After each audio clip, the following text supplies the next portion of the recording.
നാളെ നടക്കുന്ന പാപപരിഹാര ആരാധനയ്ക്ക് മേജറും വികാരിയും സജ്ജമായോ എന്നുള്ളതാണ് വിശ്വാസികൾ ചോദിക്കുന്ന ചോദ്യം. എറണാകുളം സെന്റ് മേരീസ് ബസിലിക്കയിൽ ഈ ആരാധന നടക്കുന്നു.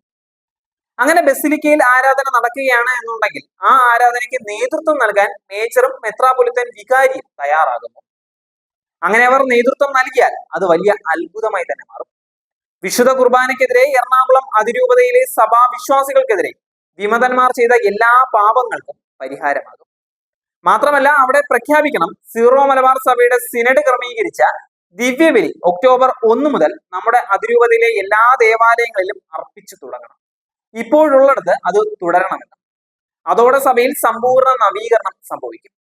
മേജറിനും വികാരിക്കും സഭയിൽ വലിയ ആദരവും അംഗീകാരവും ലഭിക്കും. അങ്ങനെ എല്ലാ ദിവസവും പാപപരിഹാര ബലി തുടരാം. സഭയിൽ സിനഡിൽ കർത്താവിന്റെ സമ്പൂർണ്ണ സഹവാസം ആരംഭിക്കും. അങ്ങനെ കലഹം അവസാനിപ്പിക്കാം, ഭിന്നത നീക്കാം.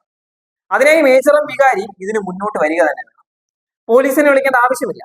സീറോ മലബാർ സഭയിലെ 34 രൂപതയിലെയും പോലെ എറണാകുളം അതിരൂപതയിലും ഏകീകൃതമായി ബലി അർപ്പിക്കണമെന്ന തീരുമാനമെടുത്തതും ആവശ്യപ്പെട്ടതും മെത്രാൻ സിനഡ് തന്നെയാണ്. എന്നിട്ട് അതിനെതിരെ പ്രവർത്തിച്ച, പ്രകടനം നടത്തിയ, വിശുദ്ധ കുർബാനയെ അവഹേളിച്ച, ഇതിന്റെ പേരിൽ കലാപങ്ങൾ സൃഷ്ടിച്ച ഓരോരുത്തരെയും മേജറും വികാരിക്കും വ്യക്തമായി അറിയാം.